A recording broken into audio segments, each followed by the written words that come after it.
Olá, sejam todos muito bem-vindos à live de hoje. Eu sou a Ariane, sou supervisora de projetos e cadastros na Santa Casa de São José dos Campos. E a live de hoje é muito divertida, muito gostosa, muito interessante. Hoje a gente vai falar de projetos, um tema que eu adoro.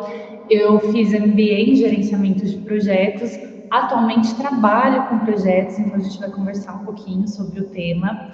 E para completar a nossa live, a gente vai conversar com o Heitor, que é especialista, analista em projetos. A gente vai falar de projetos web, que é uma novidade que o IEP está trazendo.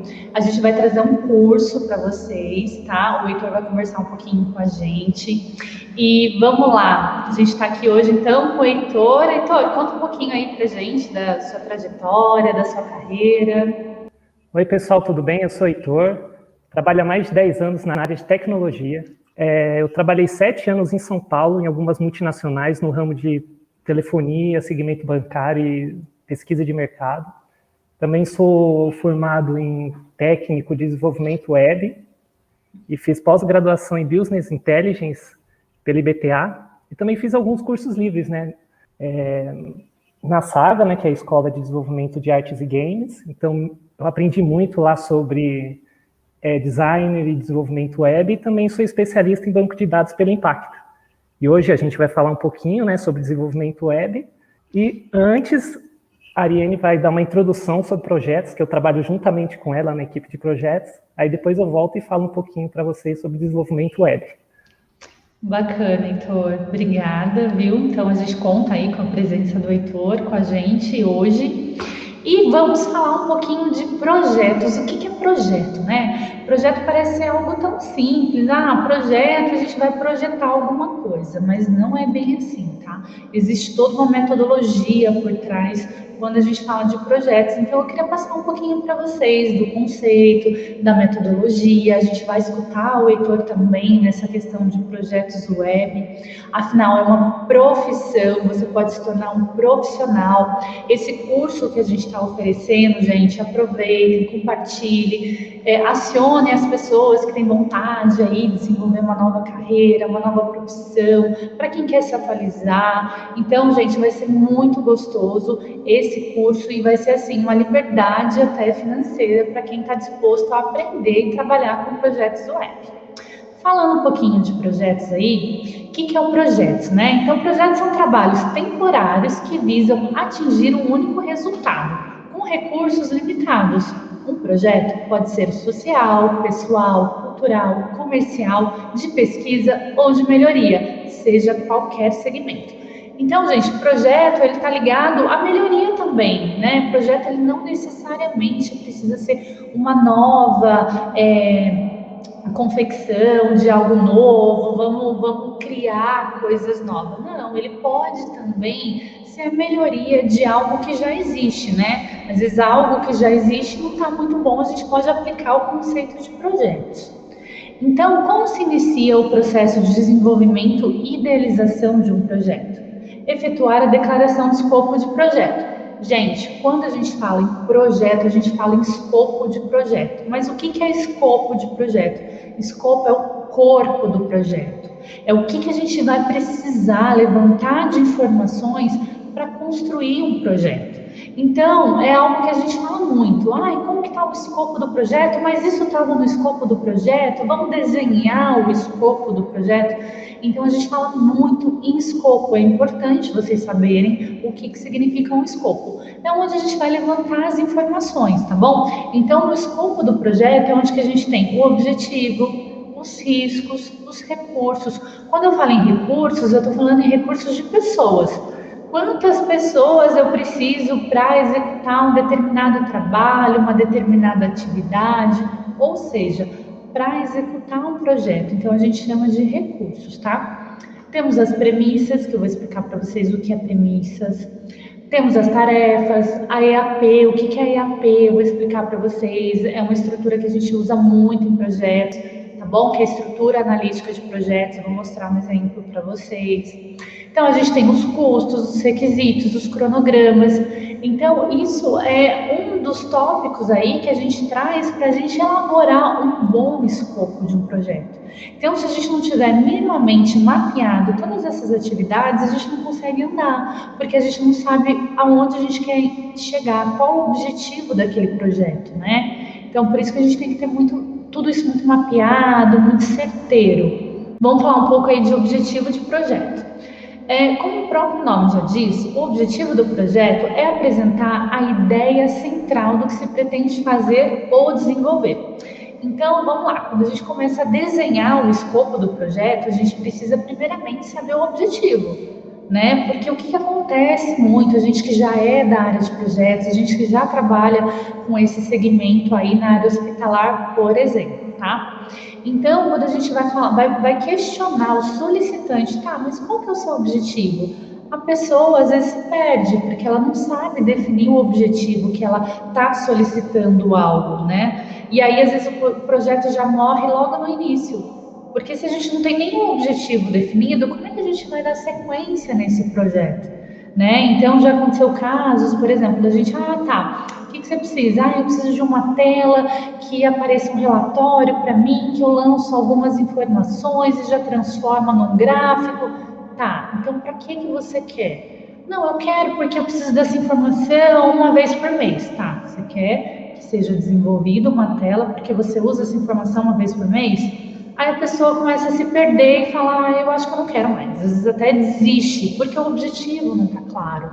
Então, nós, enquanto analistas de projetos, nós, enquanto gerenciamento de projetos, a gente precisa tirar essas informações do solicitante, para a gente não sair desenvolvendo, de repente, alguma coisa sem um propósito definido, tá? Então, primeira coisa, o objetivo tem que estar muito bem escrito, muito bem detalhado.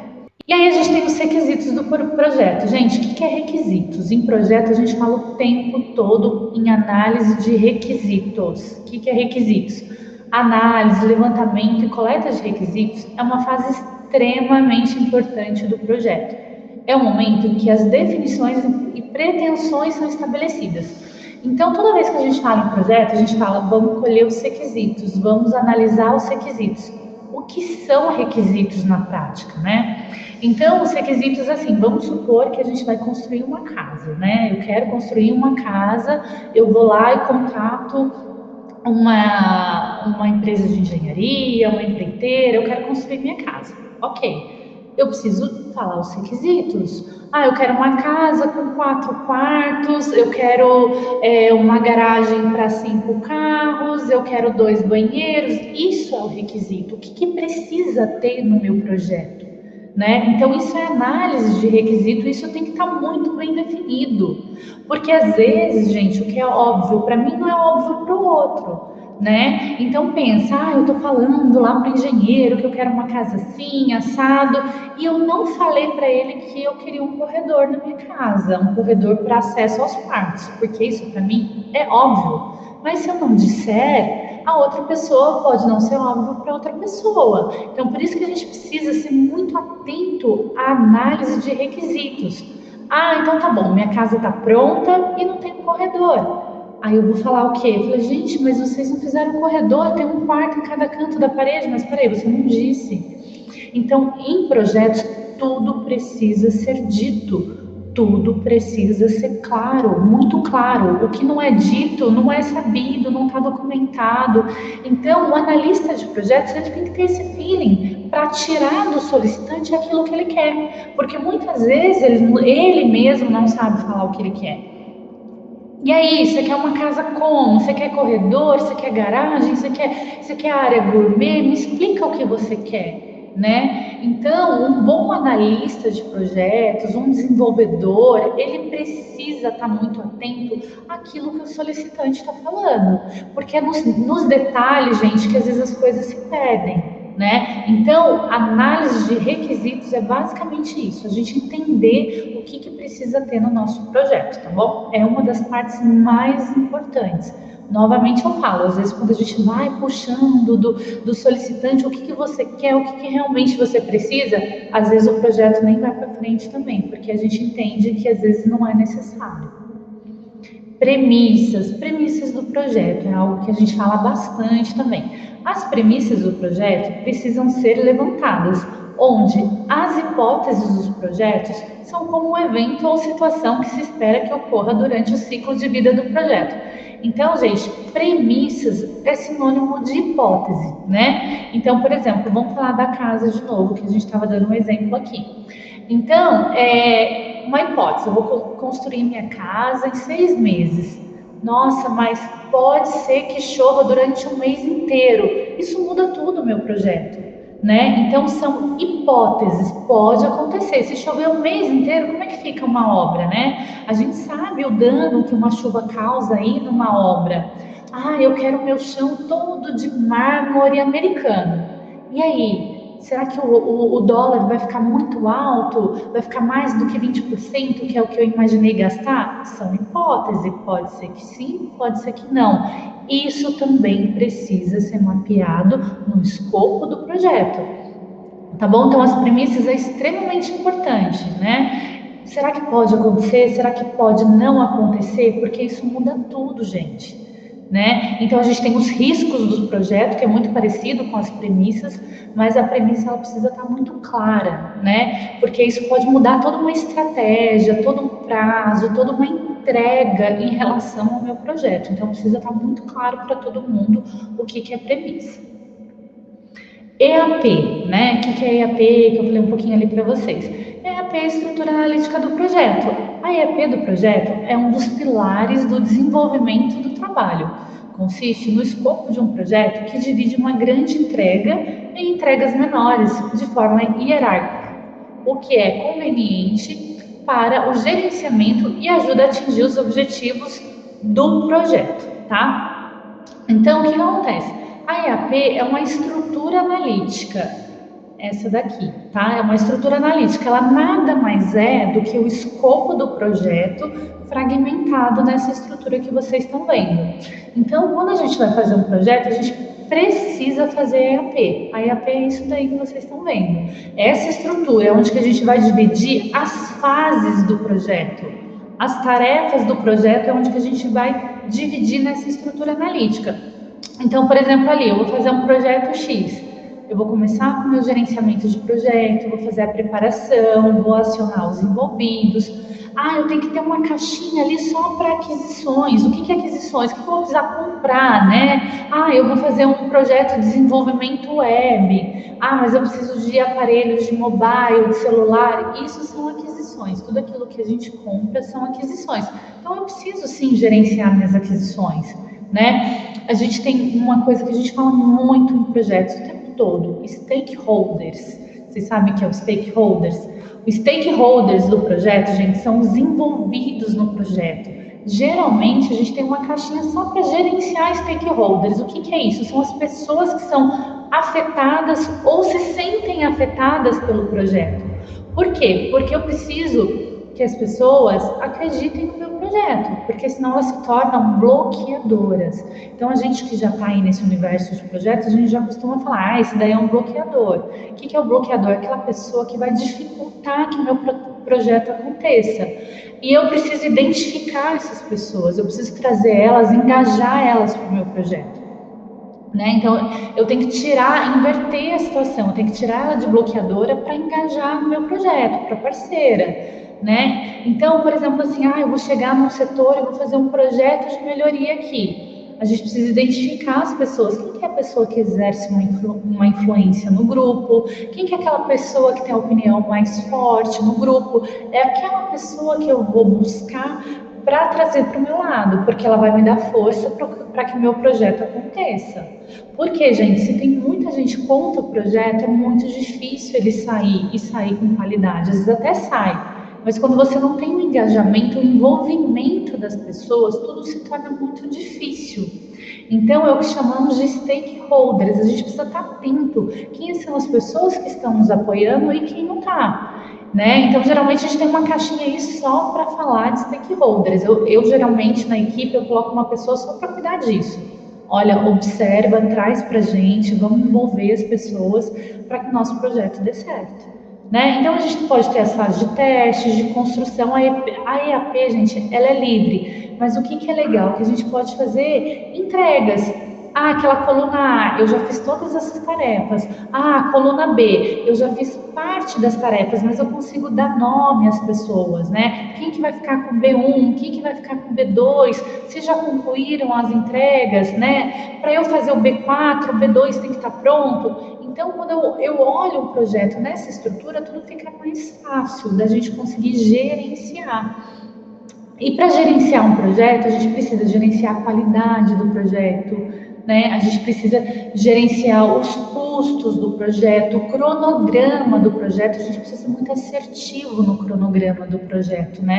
Então, eu não posso dizer que eu vou fazer uma entrega daqui a 6 meses e faço em 4. Nossa, mas é bom, você prometeu 6 meses e fez em 4, não é bom, gente. É sinal que eu não estou sabendo mapear o meu tempo para entrega, né? Assim como não é bom eu falar que vou entregar em 6 meses e entregar em 18 meses, né? Então, nem o mais nem o menos é bom. O ideal é que no cronograma a gente se aproxime do mais próximo do real, daquilo que eu estou me comprometendo a fazer, né? Então, a gente precisa ser assertivo no cronograma. No custo, né? O custo ele entra muito no risco do projeto. Se eu tiver um custo muito fora daquilo que eu planejei, daquilo que eu orcei, eu posso não conseguir entregar o meu projeto, eu posso não conseguir acabar o meu projeto. E aí, como é que fica? Então, por isso que é importante a gente documentar, escrever tudo, fazer o escopo bem feitinho, para depois, quando passar para desenvolver, a gente conseguir aí dar um desdobramento que a gente espera. Então, gente, todo projeto necessariamente precisa estar muito bem documentado e gerenciado. Às vezes a gente pega muito no pé, gente, vamos documentar porque é uma segurança nossa, de quem está desenvolvendo. Porque o solicitante ele vai falar, mas não era assim que eu queria, não foi isso que eu pedi. E aí, eu não tenho nada documentado, como é que fica? Às vezes a gente para uma equipe toda para fazer um desenvolvimento que não é o que o cliente esperava, que não é o que o solicitante de fato queria, né? Então a gente tem que ser muito atento à questão de documentação, tá bom? Então é necessário em um projeto planejar, controlar e encerrar o projeto, ou seja, ter começo, meio e fim. Eu não posso sair planejando e fazejando, como a gente costuma brincar, né? Eu não posso ir fazejando, eu tenho que planejar. Precisa ter um começo, um meio e fim, né? Para eu não atropelar, de repente, alguma entrega e eu comprometer todo o projeto. Então, isso precisa estar muito bem gerenciado. Então, planejar. O que é planejar? Eu desenhar o escopo, eu fazer a documentação, controlar. Eu preciso controlar esse projeto, eu preciso monitorar, eu preciso escolher as aprovações. Porque quando a gente faz a declaração de escopo, quando a gente escreve tudo aquilo que eu falei, premissa, objetivo, os riscos, os requisitos todos, as tarefas, eu preciso de aprovações. E aí, quem que vai aprovar? Vai ter um custo, né? Então precisa estar tudo muito bem documentado. E o encerramento, que é a entrega. Então eu preciso entregar esse projeto, eu preciso dizer, está concluído, está aqui, é seu, está entregue. Validou? Acabou a minha parte. Porque senão a gente não consegue avançar com outras atividades. Então a gente precisa fazer um encerramento do projeto. Tá bom, gente? Por quê? Por que a gente precisa ser tão metódico nessas questões de documentação? Porque senão acontece isso daqui, ó, gente. Um exemplo clássico que eu trouxe para vocês. Como o cliente explicou, a primeira figurinha, o cliente explicou exatamente isso que vocês estão vendo. Ah, eu quero um balanço numa árvore, né, que tem aí umas madeiras, tudo bem. Como o líder do projeto entendeu? Olha a diferença. Olha como que o líder entendeu. Como o analista projetou? Olha a diferença, né? Como o programador construiu? Olha para vocês verem o telefone sem fio, e isso acontece. A gente vê experiências reais que isso acontece o tempo todo. Como o consultor de negócio descreveu? O consultor de negócio é o comercial ali, né? Como que ele descreveu o que seria o projeto? Como o projeto foi documentado? Nada. Ninguém documentou nada. Alguém pediu um projeto e não documentaram nada. Funcionalidades que já estão instaladas no projeto. Como o cliente foi cobrado? Essa é a melhor. Como que o cliente foi cobrado? Como se a gente estivesse construindo ali uma montanha russa, né? É sempre assim. Como foi mantido? Ah, todo mundo deu sua opinião, vamos manter assim. e o que realmente o cliente queria, né? Então ele só queria aquilo ali, gente, era só isso. Mas você observa que se não tiver tudo muito bem analisado, vamos levantar um requisito, vamos tentar entender, vamos fazer uma reunião com ele, vamos fazer outra reunião com ele, vamos entender o que ele quer, porque às vezes ele não sabe explicar o que ele quer, e isso é normal, tá? Ele não precisa ter, tem gente que não consegue às vezes verbalizar tudo aquilo que está imaginando. Então, gente, o que o cliente realmente queria era outra coisa totalmente diferente. Então, isso daqui, essa imagem é um clássico e é o que geralmente acontece mesmo aí nos dias de hoje em projetos. Bom, eu falei um pouquinho para vocês rapidamente em questão de projetos, como que a gente gerencia, como que a gente monitora tudo isso, e agora eu quero que vocês fiquem com o Heitor. Eu vou chamar o Heitor aqui para conversar com a gente um pouquinho de projetos web, tá? O que é projetos web? Essa explanação que eu dei é de projetos como um todo, só um conceito. Heitor, fala para a gente aí um pouquinho o que é projetos web para o pessoal conhecer. Oi, pessoal, tudo bem? Eu montei um slide aqui para mostrar para vocês, para falar um pouquinho sobre desenvolvimento web. Então, e qual foi a melhor maneira que eu encontrei para falar sobre isso? É dando um exemplo real de algo que acontece aqui na Santa Casa, né? E que foi muito importante a criação desse projeto web. Então, vamos lá. Uma equipe precisa registrar suas atividades no sistema utilizado pelo hospital. Porém, para registrar uma atividade se leva em torno de 5 minutos. E cada funcionário registra pelo menos 30 chamadas por dia, utilizando no mínimo 25% do seu tempo disponível. Então, assim, a gente criou um projeto para solucionar um problema de otimização de tempo que a gente tem aqui no hospital. Por quê? A gente tem uma equipe de suporte. Então, as pessoas ligam para essa equipe e solicitam algum tipo de suporte. Então, por exemplo, meu navegador não está abrindo. Aí a gente tem que receber essa solicitação, resolver no tempo previsto e registrar esse chamado. Só que antigamente a gente usava uma aplicação de um terceiro. E por causa das normas dos hospitais, algumas novas regras, a gente teve que adaptar para o nosso novo sistema, né, o sistema hospitalar. Tudo para o mesmo banco de dados. Só que, qual que é o problema? Quando a gente migrou para o nosso sistema, estava levando 5 minutos para registrar esse chamado, né? Então, qual que foi a solução? A solução foi desenvolver uma aplicação web que otimizasse o tempo, né? Que levasse pelo menos 20 segundos, reduzindo 9 vezes o tempo para registrar uma atividade. Então, graças à funcionalidade de uma aplicação web, né, que no caso a gente utiliza ela como intranet, a gente ganhou 9 vezes o tempo. Então, aqui é um exemplo, né, que no caso, realmente a equipe tinha 4 funcionários e esse registro de chamada estava levando 25% do tempo de cada funcionário, né? Então, com a solução que a gente criou, né, que no caso foi até um estagiário, para vocês verem que não é um bicho de 7 cabeças, que tudo é possível. Se tiver força de vontade, a gente ensina com muito carinho, passo a passo, desde o beabá. E aqui a gente pode ver na imagem, né, que tem 4 pessoas que ganharam 25%, então é como tivesse um funcionário a mais na equipe, só registrando o chamado, né?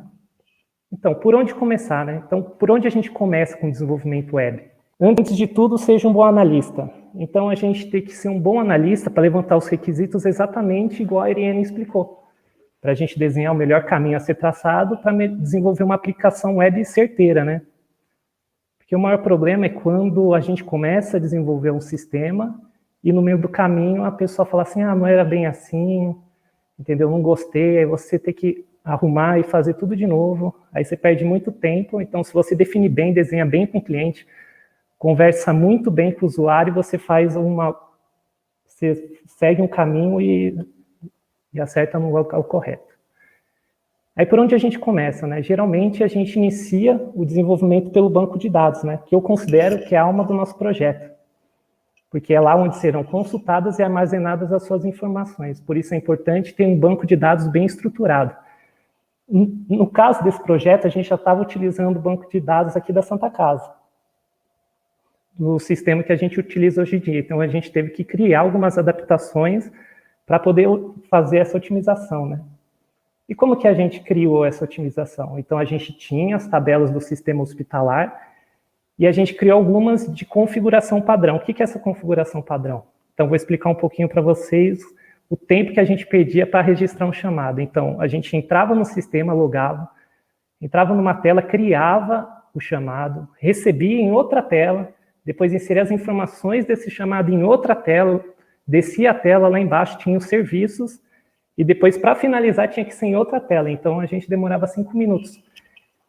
E as telas a gente tinha que preencher, por exemplo, o setor, qual que é o problema, qual que é a sua área, qual que é o seu código de funcionário. Então, eram 30 vezes um processo repetitivo e lento.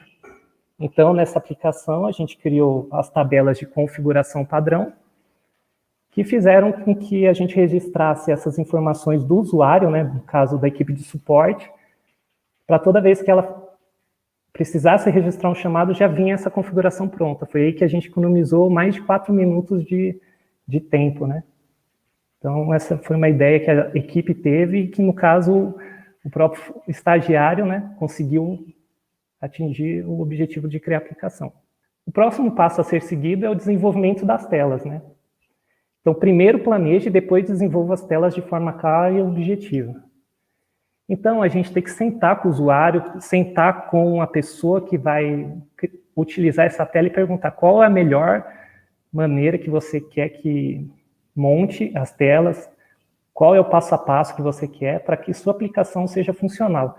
Então, não adianta a gente desenvolver algo complexo, algo com muitas linhas de código, se na hora que o usuário for usar ele não entender nada. Então, tem que ser algo simples e objetivo.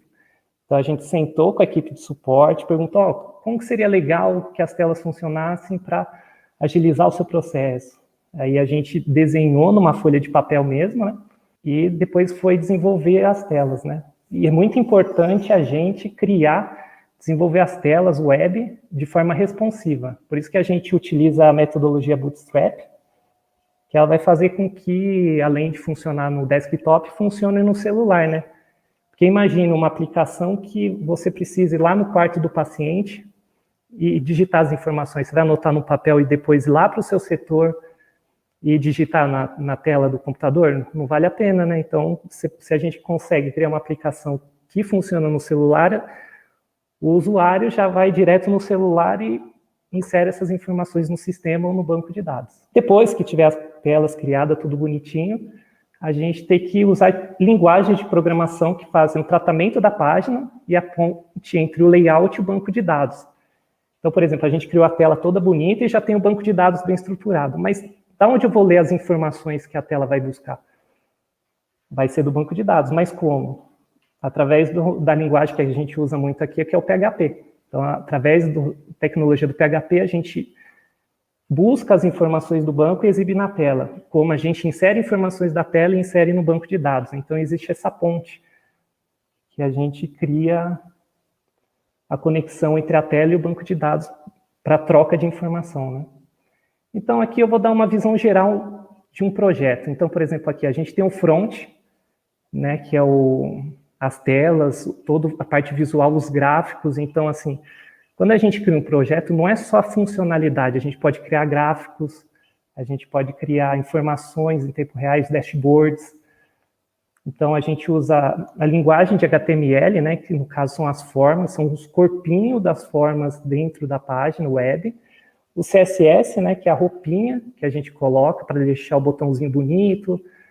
O JavaScript, para fazer algumas validações, por exemplo, a data tá maior, a data final está maior que a data de início, aparece uma mensagem na tela, em tempo real, né? O Bootstrap, para a gente fazer a interação multiplataforma, e o back-end, né, que é o PHP, para essa troca de informação, igual a gente falou, e o banco de dados, que aqui a gente utiliza muito o Oracle e o MySQL. Aqui do lado também eu coloquei o GitHub, que é um sistema de compartilhamento do projeto. Então, por exemplo, assim, eu tenho 3 pessoas executando o mesmo projeto. A pessoa ali está responsável pelo front. Ela subiu na nuvem lá do Git, eu em outra máquina posso pegar exatamente aquele projeto. Eu não preciso fazer pegar o projeto, jogar numa pastinha e voltar. E ele é muito bom também porque tem o backup, né? Então, se a gente perder, excluir alguma coisa, a gente recupera pelo GitHub. O Visual Studios, né, que é a Workbench, que a gente fala que é a ferramenta de programação que a gente utiliza.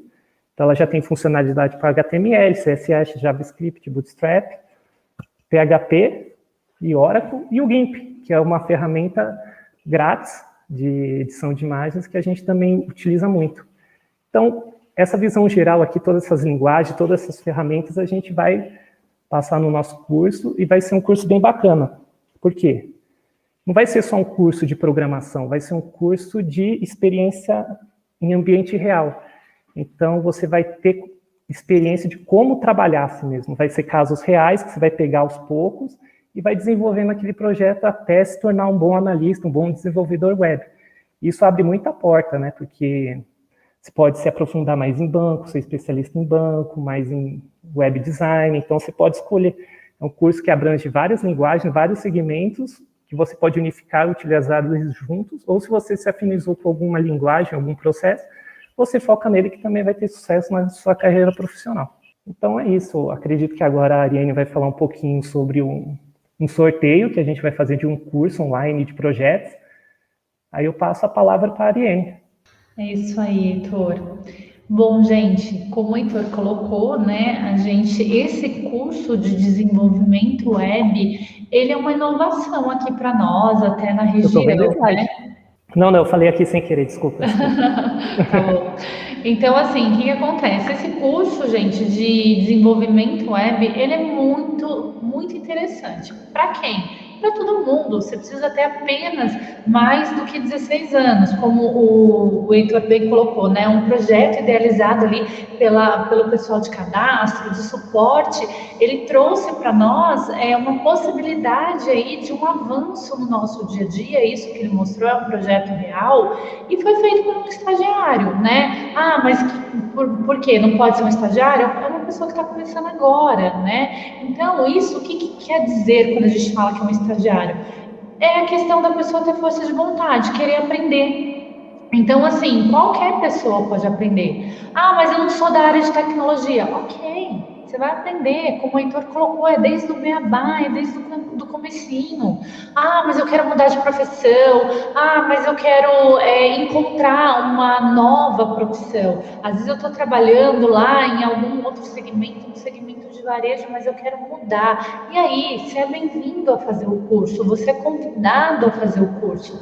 Isso, gente, pode representar até uma liberdade financeira, né? Uma vez que a gente conhece o trabalho que a gente executa, uma vez que a gente presta serviço, a gente pode, sim, almejar a nossa tão liberdade financeira. Ah, mas lá no meu bairro eu tenho um salão de cabeleireiro que eu pensei em fazer uma agenda eletrônica, um aplicativo para gerenciar aí os clientes, né? De repente o sistema ele me alerta que cliente que costuma vir nas terças-feiras, ele não marcou essa semana, deixa eu ligar para ele. Gente, isso é um desenvolvimento. Vocês podem fazer isso, não é, Heitor? A gente pode chegar nessa esfera, né? Inclusive, a área de hospitalar é muito carente, né, de tecnologia. Então, a gente vê muita empresa crescendo em 2 anos, atendendo hospital de grande porte, porque a gente precisa de tecnologia. A demanda é muito grande, porque a necessidade hospitalar é enorme. Enorme. Né? Exatamente. Nesse segmento da saúde, gente, a tecnologia ela é muito bem-vinda. A gente já falou em outras oportunidades como que a tecnologia empurra a gente, né? A gente sempre fala que hoje o nosso computador está no nosso bolso, que são os nossos celulares, né, Heitor? Então, assim, a gente precisa entender que mundo é esse que a gente está inserido. A gente costuma dizer que se você for abrir um negócio e não envolve um celular, gente, nem abre que não vai dar certo, né? Tem que envolver o celular de alguma forma. Ou é para fazer um pedido, ou é para gerenciar tempo. De alguma forma, a tecnologia, o celular, ele tem que apoiar nos negócios, né? Então, a gente tem que estar com um olhar, uma visão para isso. E sabendo que qualquer um pode ser capaz de desenvolver, então eu acho que vale a pena a gente realmente ter conhecimento, a gente investir em questão da nossa carreira, da nossa profissão. Como o Heitor colocou, na área hospitalar a gente tem muita demanda e a gente tem muita carência de tecnologia. Hoje a gente já tem a tecnologia apoiando, hoje a gente já tem robôs trabalhando, a gente tem aí aplicações que eles fazem laudo para médico, né? E muitas vezes são mais assertivos até. O que está acontecendo? Que mundo é esse? Que universo é esse que está chegando para nós, né? E aí, a gente vai querer ficar de fora? A gente não quer. Né? Então, assim, vamos ter esse olhar, vamos falar de projetos o tempo todo, vamos ver que a gente tem a possibilidade, a capacidade, quem está desempregado, quem quer mudar de profissão, gente, é bem-vindo aí fazer o curso. Quem vai ser o mentor desse curso, o idealizador aí junto com o IEP é o Heitor. Então, ele tem uma experiência, é um profissional que veio de São Paulo, capital, trabalha com a gente hoje, veio para dar um novo upgrade aí na equipe, trouxe muita novidade, a gente conseguiu avançar aí bastante em questões de soluções com a chegada dele, porque a gente sempre tinha que buscar soluções de fora. Eu sempre estou pagando para alguém fazer, opa, eu tenho esse profissional aqui comigo hoje, né? Então as empresas, quando investem em tecnologia, não é nem mais um diferencial, é necessidade. Tá? Então, investir em tecnologia aí hoje é necessário. Então, vamos lá, Heitor, quer falar mais alguma coisa aí para a gente ir fechando? Então, na verdade, assim, você não vira só um desenvolvedor, você vira um analista, né? Então, por exemplo, assim, tem muita coisa, por exemplo, eu não estou conseguindo encontrar aquela funcionalidade dentro do banco. O que essa tela do sistema faz? Você não encontra. Só que se você tem experiência em desenvolvimento, você consegue ser um profissional muito mais assertivo nessas solicitações diárias, né? Isso a gente também vai explicar como você saber lidar com vários projetos, várias solicitações ao mesmo tempo, né? E a gente vai ensinar um segredinho no nosso curso de como transformar a linguagem PHP, transformar o desenvolvimento web em um app do Google Store. Então, você já vai poder fazer seu app e lançar lá no Google Store. Nossa, caramba. É um segredinho, esse é um segredinho. É uma cerejinha do bolo aí, né, Heitor? Então, gente, isso que o Heitor falou é muito, muito interessante, né? Você já sair programando, já sair fazendo. E o mais legal de tudo isso é que você vai viver situações reais, né? Por exemplo, como que a gente senta numa mesa de discussão e faz análise de requisito? Né, eu conversei bastante com vocês o que é analisar requisito. Então, a gente desenvolve também esse lado do feeling do analista. Né? Eu preciso entender o que o cliente quer. Eu preciso entender para ser assertivo no meu projeto, ser assertivo na minha entrega. Então, até a forma que a gente se posiciona numa mesa de reunião é estratégia de projeto, gente. Né? Quem são as pessoas que estão ao meu favor, quem que está contra? Então, tudo isso, até a posição das pessoas na mesa de reunião, ela diz muito sobre a evolução e o andamento ali dos projetos, tá? Então, tem muito detalhe, muita novidade que vocês vão aprender, além, obviamente, de saírem desenvolvedores. Bom, gente, então... Oi, pode falar, Heitor. E fora isso, vai ganhar um pouquinho de experiência no segmento hospitalar, né? Sim. Isso é muito importante. Então, se você for procurar emprego, por exemplo, na área hospitalar, você já tem experiência de 1 ano, porque você vai pegar projetos reais, vai conversar com pessoas reais e vai ter todo o suporte da nossa equipe. Eu me disponibilizo a estar presente no WhatsApp, dando suporte fora do horário do curso, então vai ser bem bacana. Vai ser um curso bem legal. Isso é legal, porque assim, o Heitor colocou, né, que ele vem de outras áreas, de outros segmentos, né, Heitor? Exatamente. E hoje ele está aí na área hospitalar e é uma área que cresce muito, tem muita oportunidade. Quem entra na área hospitalar, gente, não sai mais. Não, o que eu falo para vocês, quem entra não sai mais dessa área. Então tem bastante novidade chegando. A gente vai ficando por aqui. Heitor, muito obrigada pela sua participação, pelos seus esclarecimentos. Eu acho que foi muito proveitoso todas as dicas e o spoiler aí que você deu para nós em relação ao curso. Eu que agradeço a oportunidade. Qualquer dúvida, entre no IEP, mande o WhatsApp que tem no bannerzinho nosso e que a gente fica à disposição. Obrigado, pessoal. Obrigada, pessoal.